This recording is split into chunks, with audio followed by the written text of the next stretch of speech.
Salut à tous, c'est Frédéric Delavier. Ce soir, je voulais vous faire une petite vidéo suite à un post que j'ai passé sur mon YouTube et qui a eu pas mal de succès. Les gens ont aimé, ont discuté et avaient l'air très intéressés. Et d'ailleurs, sont très intéressés en général par ce type de sujet. Alors, j'ai parlé des différences d'intelligence en fonction des peuples et en fonction des milieux et des climats dans lesquels vivaient ou vivent encore les peuples. Alors, loin de moi l'idée de créer une classification de supériorité et d'infériorité, parce qu'il faut bien le signaler, hein, on est en évolution, je suis un spécialiste de socio-évo, hein, on ne classe pas les individus en supérieurs ou inférieurs, on étudie simplement ce qu'ils sont et comment se sont-ils modifiés pour s'adapter à leur milieu. Alors tous les animaux s'adaptent à leur milieu, les hommes aussi, en fonction qu'ils soient du sud, du nord, d'un climat chaud ou d'un climat froid, d'un climat sec ou d'un climat humide. Et vous allez voir, je vais aussi vous lire des textes qui sont dans l'éveil des consciences, parce que vous me les avez demandés suite à ce petit post que j'ai écrit avec notre ami virtuel ChatGPT en lui présentant un texte et qui a dit « Ah, c'est vraiment intéressant ». Alors, il faut vraiment faire attention pour ne pas tomber dans la supériorité et l'infériorité. Hein. On parle d'adaptation, hein, et évidemment, ces adaptations peuvent avoir un retentissement, hein, sur le QI. Mais le QI, c'est un calcul qui n'est pas... Alors, ça calcule certaines fonctions, mais certaines fonctions peuvent être inintéressantes dans certains milieux. Donc, la nature étant économe, hein, elle ne sélectionne que ce qui est utile. Faire de grands calculs pour passer l'hiver et accumuler de l'énergie, hein, être un ingénieur chevronné pour s'adapter à un climat hostile, ben, dans d'autres climats où ce ne sont pas les mêmes conditions, ben, ça serait stupide d'avoir ces grandes qualités si elles ne servent à rien, ça ferait de la consommation énergétique pour rien. N'oubliez pas, l'important dans la vie, pour la vie, c'est qu'elle continue à se transmettre. Et évidemment, les gens avec de hauts QI qui ne se reproduisent pas sont des cul-de-sac évolutifs, et il faut qu'ils le sachent. Et s'ils mettent leur intelligence supérieure en avant et leur QI fabuleux, à 180, 200, j'en passe, et des meilleurs, s'ils finissent sans avoir transmis leur gène, bah, c'est que leur intelligence ne valait rien. Et est-ce vraiment de l'intelligence? En tout cas, c'est une intelligence qui devient un défaut pour la survie du groupe, hein, en tout cas de l'espèce non, puisque nous sommes faits de mélange, de métissage, hein, d'isolation, et tout ça dans les règles classiques, hein, d'un monde darwinien, si vous voulez. Hein. Darwin n'a rien. Darwin, c'est juste la sélection, hein, du plus apte à transmettre la vie. Hein. Celui qui transmet la vie va transmettre ses caractères génétiques, hein, et ses gènes. Ça s'arrête là, ça ne va pas plus loin. Les éleveurs le font, tout le monde le connaît. Alors les éleveurs, eux, ils forcent un peu le destin, mais on va dire que Darwin, c'est juste ça, et il l'avait expliqué brillamment avec de nombreux exemples, mais c'était quelque chose qui était ressenti depuis des siècles, ce n'est pas des millénaires. Hein. Donc je vais vous lire ce petit texte et vous parler déjà du cerveau, un petit texte que j'ai passé sur mon YouTube, qui est un tout petit texte, et après je vais vous lire d'autres textes pour vous comprendre les différences entre individus. Alors ce petit texte, on parlait de climat froid, là, vous avez une belle image, hein. Voilà, hop, cerveau, alors on a deux cerveaux, cerveau pour les climats froids, planification à long terme, cerveau tropical, c'était observation du présent. Voilà, donc c'était ce qu'on avait mis. Alors, je vais vous lire ce petit texte. 1. Climat froid, donc cerveau pour les climats froids. C'est des cerveaux qui ont été sélectionnés, hein, bien sûr, sur des centaines et des milliers d'années, si ce n'est pas des centaines de milliers d'années, hein, par la sélection d'une multitude de gènes. Mais le cerveau étant un organe malléable, hein, un organe qui s'adapte, bien sûr, parce qu'on va lui rentrer par l'éducation, on peut en modifier pas mal, son système de fonctionnement, hein, même s'il a une base de fonctionnement génétique. Alors, climat froid. une base de fonctionnement inscrite dans notre code génétique, qui varie en fonction des individus.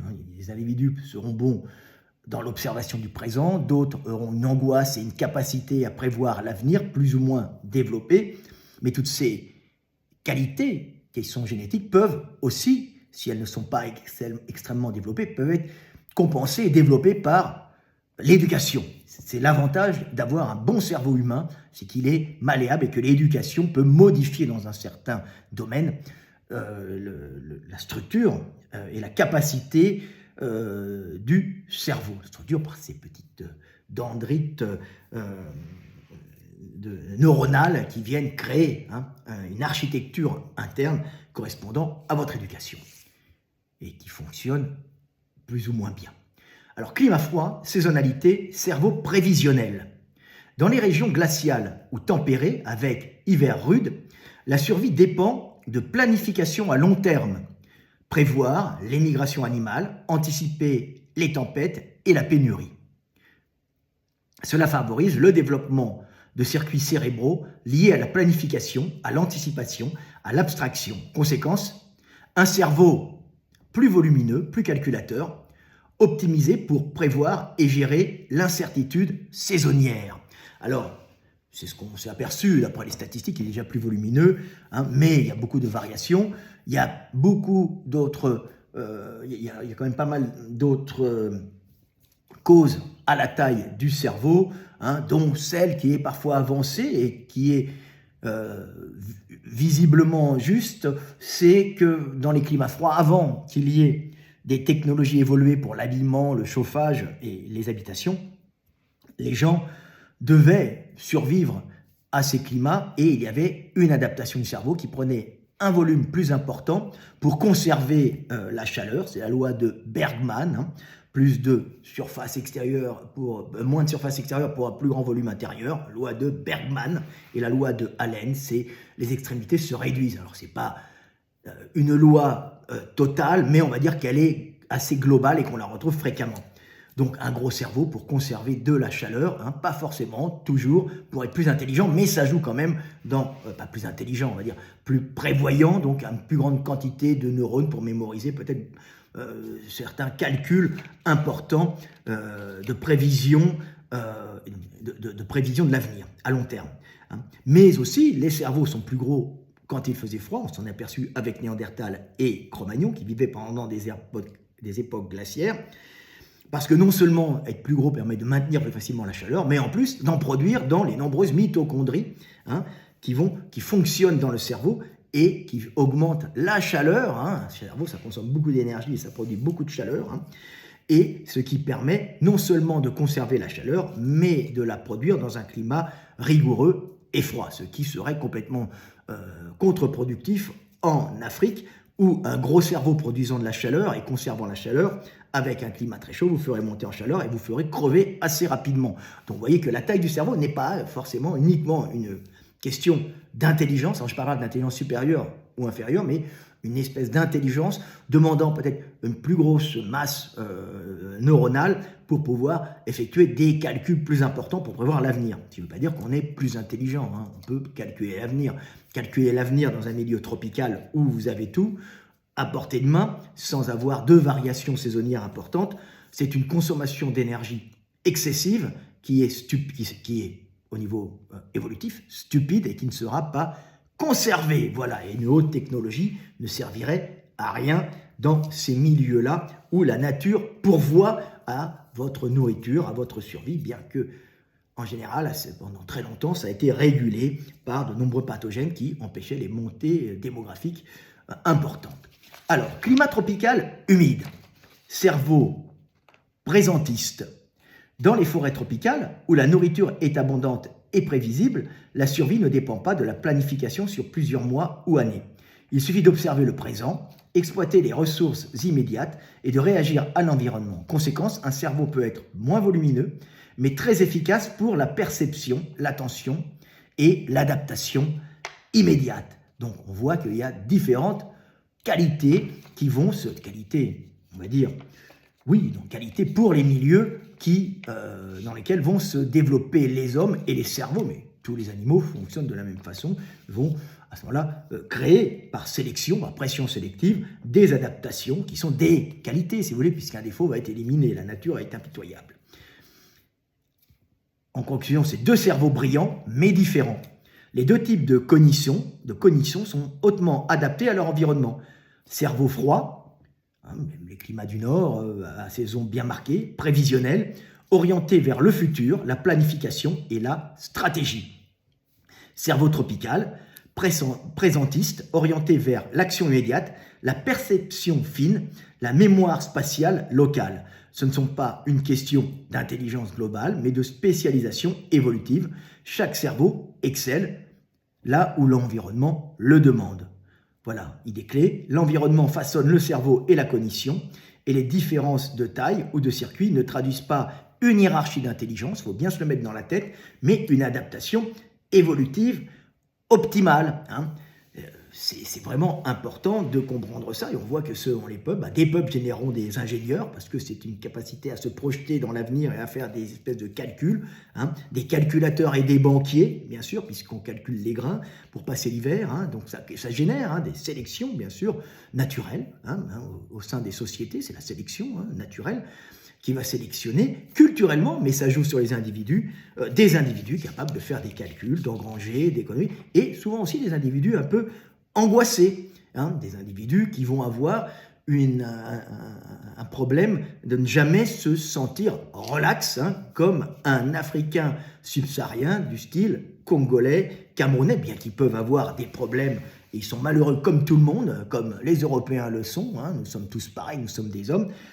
L'angoisse et la dépression, ce n'est pas forcément des choses qui vont toucher l'Africain subsaharien de climat humide. Pourquoi ? Parce que ce que l'on peut penser être un défaut, cette angoisse de l'avenir qui crée, en fatiguant les gens, en dépensant énormément de neurotransmetteurs, en faisant fonctionner le cerveau d'une façon importante, en vérité génère des interrogations et des angoisses qui permettent de passer l'hiver, parce qu'à la bonne saison, vous ne vous sentez jamais bien et vous allez prévoir l'avenir parce que vous sentez que la mort, plus tard, c'est l'avenir, c'est l'hiver. Donc ça génère des angoissés. D'ailleurs, je l'avais dit, on a hérité, en rigolant, mais je l'avais dit, de Néandertal, de la dépression. Alors il y a plusieurs formes de dépression, bien sûr, mais il y en a qui sont souvent liées à un burn-out.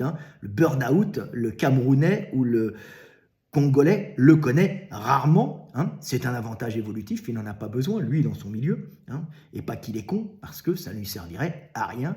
Dites-vous que des choses qui se conservent plusieurs générations, même si elles peuvent paraître mauvaises, si ça se conserve plusieurs générations, c'est qu'elles ont une qualité et que vous ne l'avez pas encore trouvé un avantage évolutif certain, même si elle peut générer, par exemple, des suicides comme la dépression. Donc le burn-out, c'est un truc souvent d'occidental, d'européen, d'asiatique aussi, qui affrontent des milieux où il faut stocker, engranger, et ces angoisses, on s'est aperçu que la dépression, particulièrement pour les Européens, on retrouvait les gens qui avaient à peu près des similitudes de suite au niveau génétique, donc de gènes,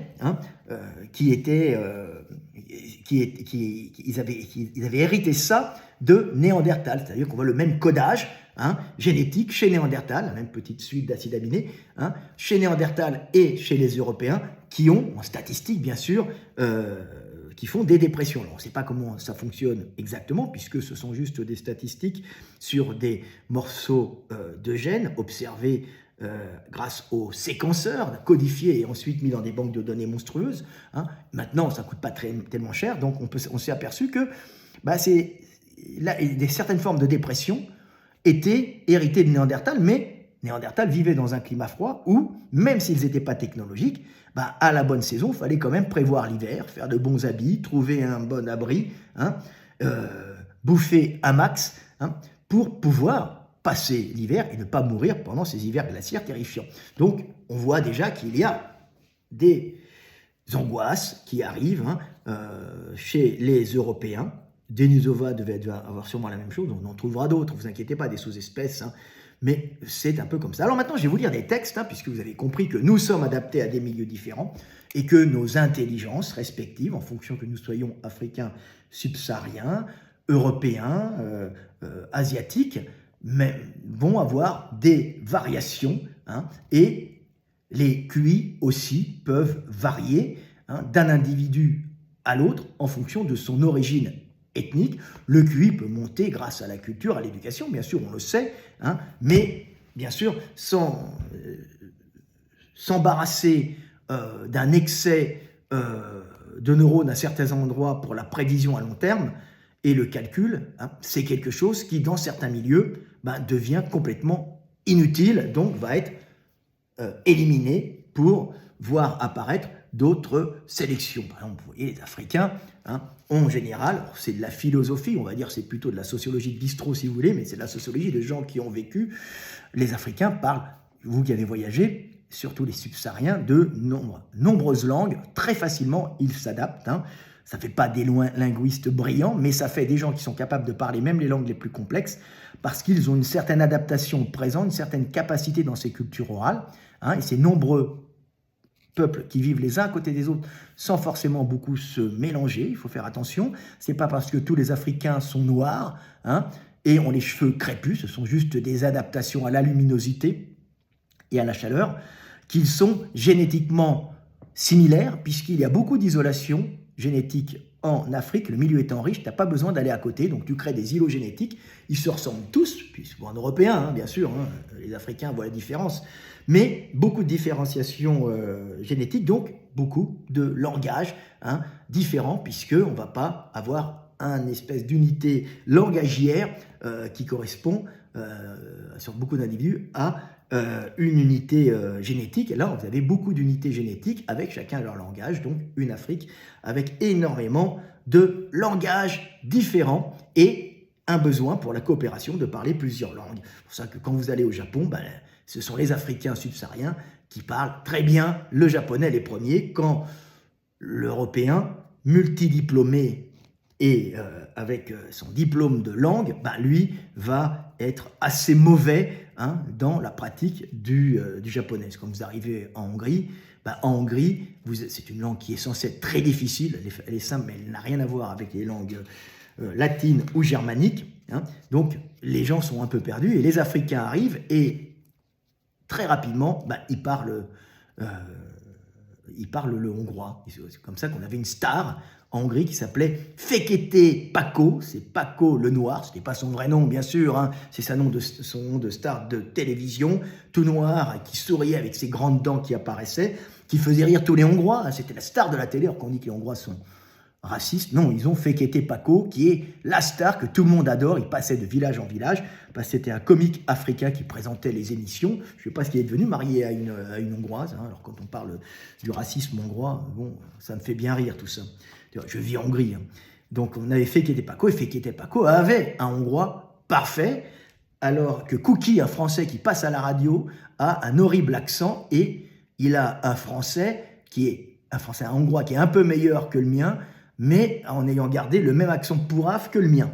Hein, c'est marrant à voir. Donc c'est ça. Puis quand j'étais en Allemagne pour des histoires de justice, hein, les gens qui faisaient traducteurs, c'était pas des Allemands diplômés, c'était des histoires de famille, hein, c'était des Africains issus de tribus qui vivaient dans des pays où ils avaient eu la colonisation allemande et la colonisation française, donc qui avaient intégré ces deux langues, et on avait des types qui faisaient de la traduction simultanée allemand-français sans avoir passé aucun diplôme et sans avoir été agréés. Alors comme ils étaient meilleurs que les diplômés pour les histoires de conflits familiaux entre hommes et femmes, alors en général c'est entre femmes allemandes et hommes étrangers, hein, en général, et français particulièrement, mais aussi turcs ou autres, hein.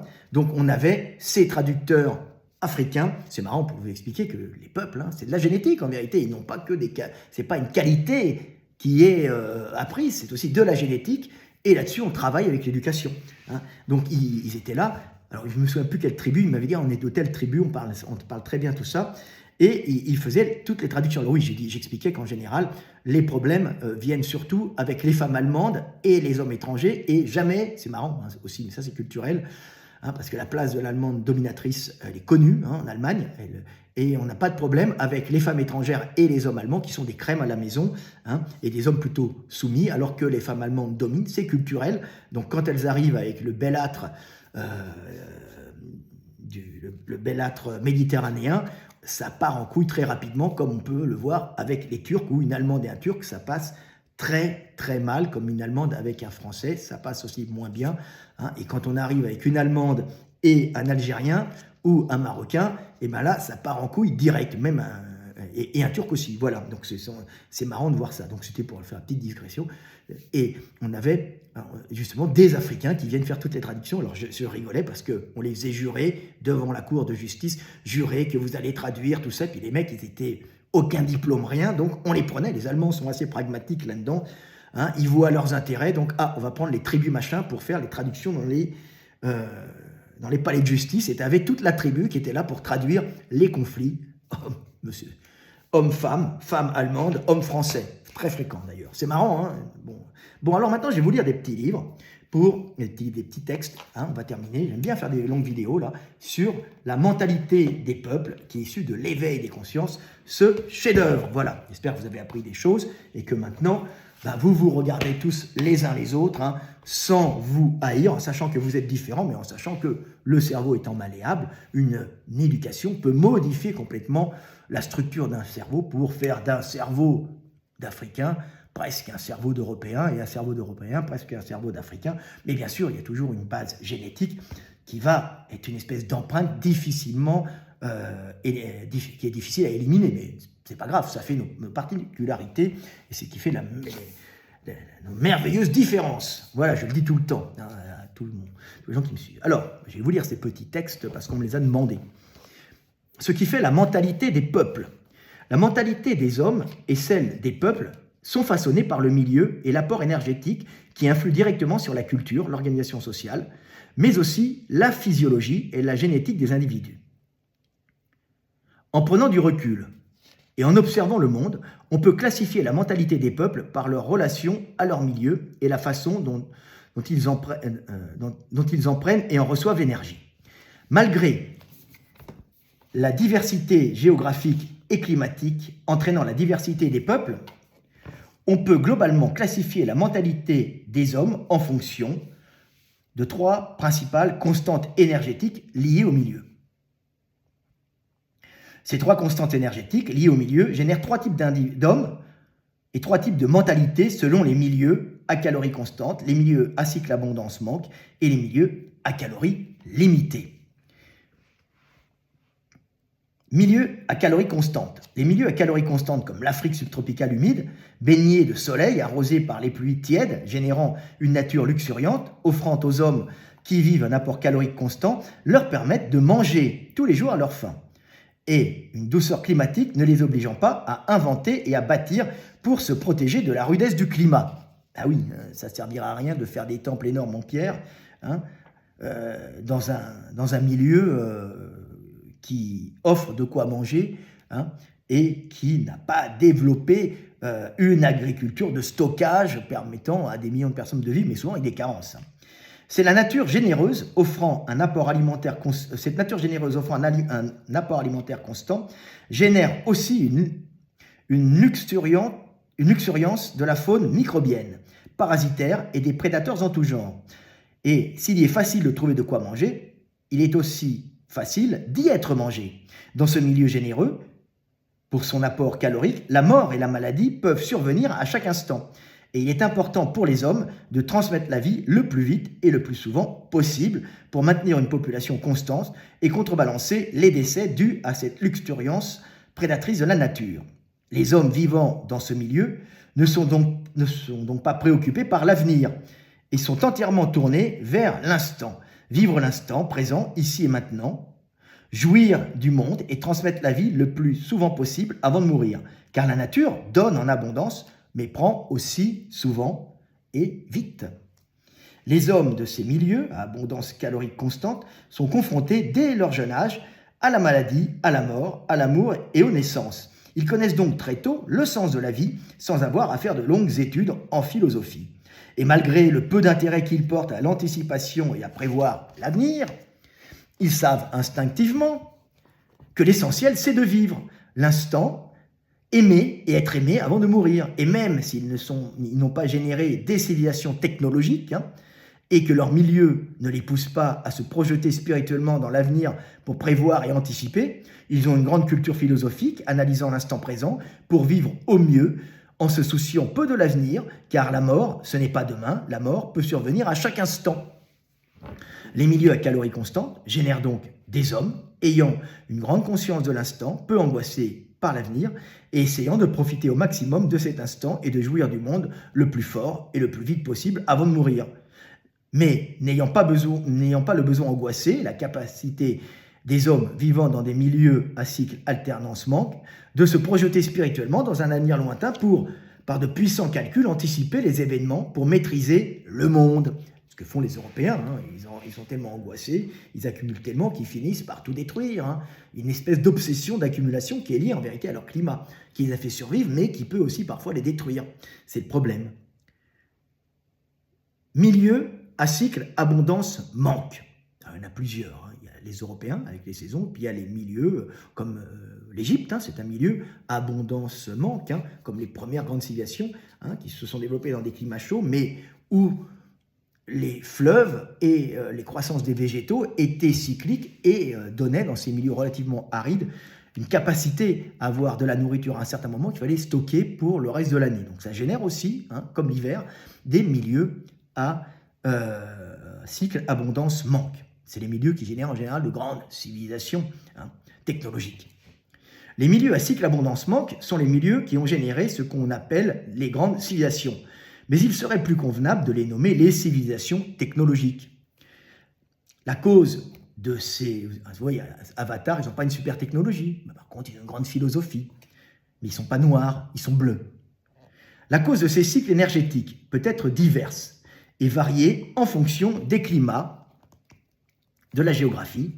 Mais plus que le climat et la géographie, c'est le cycle en lui-même qui génère la civilisation technologique. Le fait d'être obligé de prévoir l'avenir, d'anticiper le manque énergétique pour ne pas mourir. Que ce soit en Égypte, dans un climat désertique, en Chine ou en Europe, dans un climat plus froid et tempéré, les grandes civilisations technologiques sont apparues et se sont battues sur la nécessité pour survivre de construire et de cultiver pour accumuler et stocker et se protéger des intempéries et ainsi survivre à la mauvaise saison, à la saison du manque calorique. Tout est énergie, comme je vous l'ai dit. Les Égyptiens avaient fondé leur civilisation sur la maîtrise des crues cycliques du Nil, en creusant des canaux et en utilisant le limon charrié par les fleuves pour multiplier le rendement des cultures, pour pouvoir stocker assez d'énergie pour survivre à la saison sèche. Le même phénomène fondateur de civilisation s'est réalisé plus au nord, en Europe ou en Chine, où l'hiver a obligé les peuples à innover afin de multiplier le rendement des cultures, afin de stocker de l'énergie pour survivre à la mort de la nature.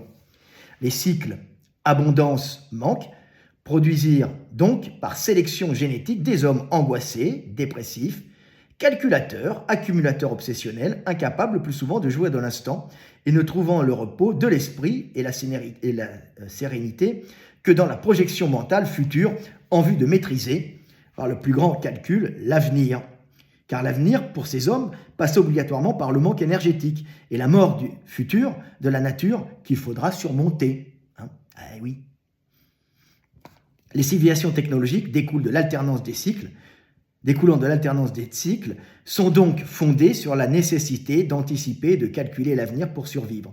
C'est pour cela qu'elles inventent toute l'écriture et une science mathématique complexe dont la fonction initiale était d'anticiper l'avenir en vue de produire, de gérer, de comptabiliser et d'échanger des stocks énergétiques fondamentaux à la survie. Oui, les premières écritures, elles ne se font pas pour raconter des histoires, elles sont faites pour calculer des stocks et des échanges, tout simplement en vue d'échanger de l'énergie et de la stocker pour passer la mauvaise saison. En conclusion, qu'elle soit sèche ou froide, mais elle est faible en calories. En conclusion, les hommes de ces milieux à abondance cyclique sont génétiquement angoissés par l'avenir, ce qui les pousse à créer et à innover pour maîtriser cet avenir, générant par là toute une culture, une mentalité technologique et un esprit ingénieux. Ils ont aussi une organisation extrêmement hiérarchisée pour optimiser le travail, enlevant toute spontanéité aux hommes et les obligeant souvent à avoir recours à des drogues, acceptées culturellement, pour retrouver artificiellement cette spontanéité perdue essentiellement dans leurs rapports sociaux et affectifs les plus intimes. Bien, vous savez, c'est le type qui va au travail, qui est hiérarchisé, et il s'est autodomestiqué. Ce sont des espèces, des ethnies humaines autodomestiquées, et ils ont besoin, pour passer à l'action, souvent au niveau affectif, de se désinhiber avec des drogues, autrement ils ne font rien. C'est pour ça qu'on voit à l'époque dans les boîtes de nuit, les garçons qui buvaient de l'alcool, et les filles aussi, les garçons pour pouvoir aller aborder les filles, et les filles pour pouvoir écarter les cuisses. Voilà.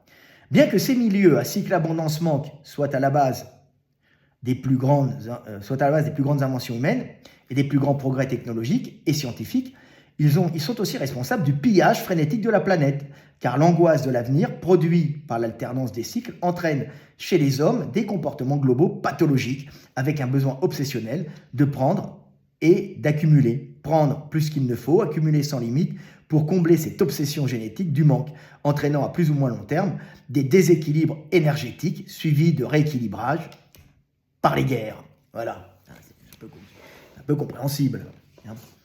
Et maintenant, on aborde le troisième, milieu à calories limitées. Alors souvent, j'ai des Méditerranéens maghrébins qui me demandent de parler un peu d'eux.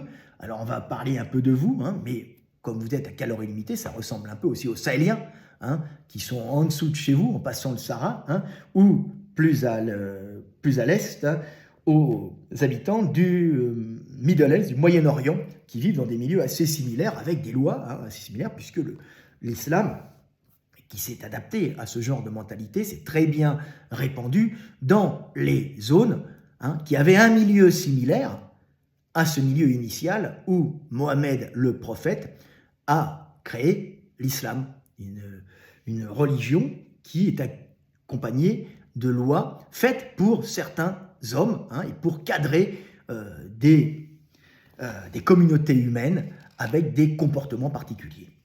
Il n'y a pas de supériorité et d'infériorité, on parle d'adaptation, et les cultures et les religions ne sont que des extensions des individus qui sont formés génétiquement par le milieu, et leur culture et leur religion, ce sont en vérité des extensions sociales de ces individus s'adaptant à leur génétique. Tout est lié, il n'y a pas des choses qui sont indépendantes. Le monde est merveilleux. Milieu à calories limitées.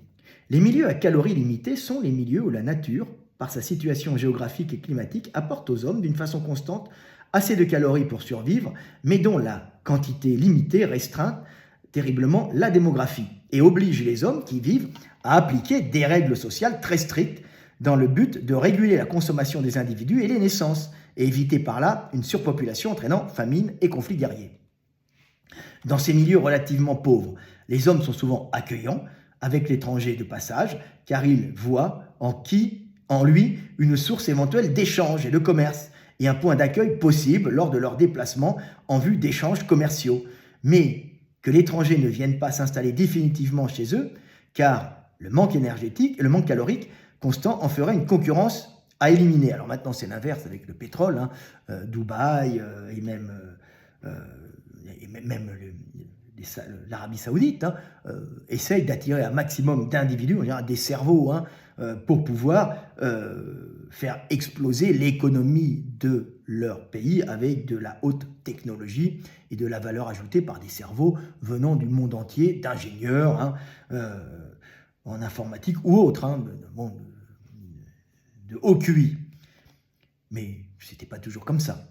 Les hommes de ces milieux à calories limitées sont donc accueillants, mais aussi extrêmement agressifs et réactifs. Quand ils sentent que leur survie énergétique est compromise, ils accueillent le cœur sur la main, aussi vite qu'ils éliminent la concurrence énergétique potentielle.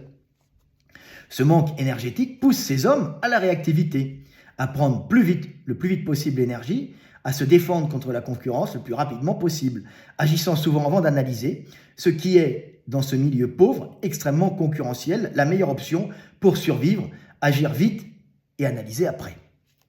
C'est un peu caricatural, mais c'est un peu ça. Les habitants du Maghreb et les Arabes du Moyen-Orient font partie de ces peuples forgés par le manque, bien que les causes du manque énergétique constant soient différentes. Au Maghreb, la terre est relativement riche, mais la limitation des terres riches enclavées entre la Méditerranée et le désert du Sahara, limitent considérablement la croissance démographique. Et les terres riches en quantité limitée sont défendues âprement par leurs possesseurs, obligeant, dans un passé encore récent, les populations pauvres, poussées par la surpopulation, à se tourner par obligation vers le commerce ou la razzia. C'est la surpopulation qui les pousse à ça. Celle-ci, plus facile à pratiquer, sans apport de base, pour amorcer un échange commercial. Oui, on commence par le commerce et la razzia ne demande pas un apport de base pour commencer à s'enrichir. Alors, il faut savoir que ces systèmes de surpopulation et qui poussent au commerce et à la razzia, c'est la même chose qu'on a retrouvé avec les Vikings, plus au nord. C'est des épisodes de surpopulation qui poussent des hommes à devenir des commerçants vikings et ensuite des pilleurs vikings. On a eu la même chose avec le Maghreb qui est venu piller, bien sûr, l'Europe pour les mêmes raisons. Une mentalité assez similaire peut être observée chez les populations arabes du Moyen-Orient, chez les Bédouins, où la vie dans un milieu semi-désertique limitait considérablement l'apport calorique issu des cultures, et donc le développement démographique. Les hommes devaient donc, par des lois sévères, réguler les relations sociales et réglementer les mariages, n'autorisant l'accès des hommes au mariage que pour ceux qui avaient assez d'énergie accumulée, de biens, de bétail et de terres pour nourrir leurs futures femmes et enfants. Et ceux qui malheureusement n'avaient pas assez de biens étaient souvent condamnés pour trouver fortune à partir à la conquête du monde, pour le commerce ou la razzia. C'est ce qu'on voit souvent dans les contes de ces pays-là. Le milieu semi-désertique, à calories limitées au Moyen-Orient arabe, génère donc le même type d'hommes que le Maghreb, des hommes agressifs, très réactifs, toujours prêts à défendre leur territoire si précieux contre la concurrence éventuelle, mais accueillant avec l'étranger de passage, qui peut être une possibilité de commerce, d'échange énergétique ou un point d'accueil lors des déplacements. Voilà, petite vidéo pour vous parler un peu de la mentalité des peuples et pour vous montrer que nos cerveaux sont formés par le milieu qui nous entoure et qui a sélectionné certaines particularités.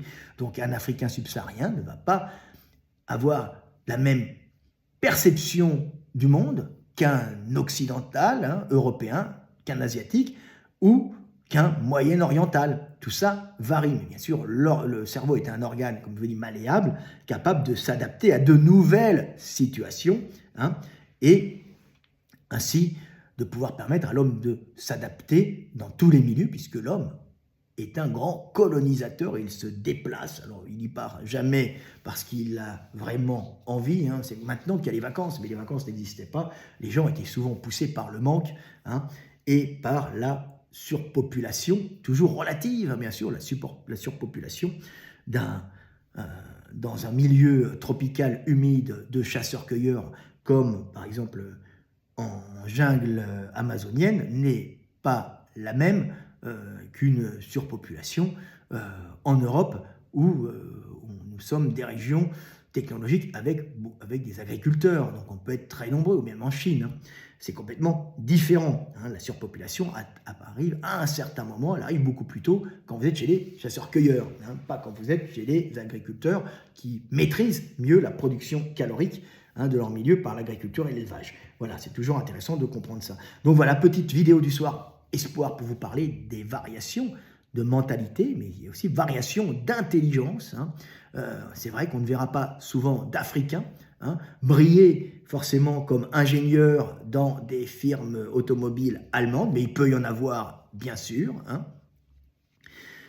Et pareil, pour la traduction automatique de langue, souvent les Africains, ils sont les plus performants. On n'est pas que performants physiquement.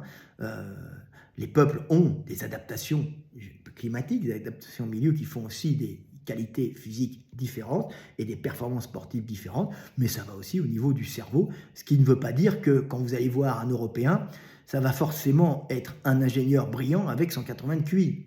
Non, ça peut être un gros con avec un QI faible et qui est complètement stupide. Et pareil, quand vous allez voir un Africain, ça peut être quelqu'un qui peut être un grand ingénieur et qui a une grande culture de la mécanique et de la physique. Tout ça peut varier. On parle de tendance globale et d'intelligence qui se forme et se modifie en fonction du milieu. Et l'intelligence, elle continue encore. Nous voyons maintenant des sélections qui arrivent sur les individus, sur leur capacité à s'adapter aux réseaux sociaux et à toute cette interface numérique qui nous permet de maîtriser le monde. Et si vous maîtrisez mal ce nouveau système, vous ne pourrez pas réussir dans la vie et vous aurez du mal à vous intégrer et à transmettre vos gènes. Donc on va voir des adaptations de notre cervelle à tous ces systèmes informatiques qui ne sont que des extensions de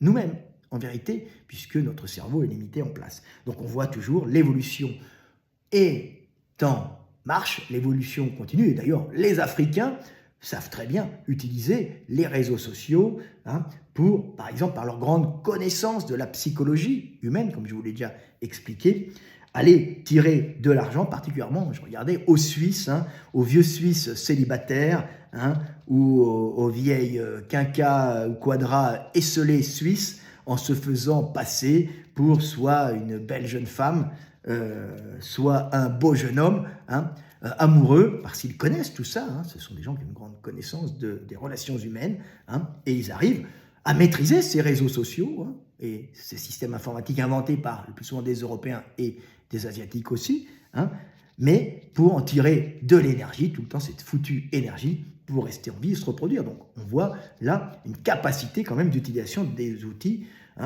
pour tirer de l'argent à des Suisses qui sont censés être des peuples technologiques et ingénieux, mais qui, au niveau psychologique, souvent sont dans un effondrement moral, une solitude, et se font parasiter par les gratteurs. J'aime bien cette histoire. Mais bon, c'est la vie, il faut bien manger, et c'est aussi une forme d'intelligence, de comprendre les gens et de savoir comment ils vont réagir. Voilà, petite vidéo du Soir Espoir pour vous montrer que l'intelligence est multiple, que le QI, c'est bien, mais ça ne fait pas tout, et qu'il faut s'aimer les uns les autres et voir dans nos différences des grandeurs qui permettent à l'humanité d'échanger de la connaissance, d'échanger de l'information, qu'elle soit culturelle ou génétique. C'était Fred Delavier, je vous aime et paix sur terre mes frères et sœurs.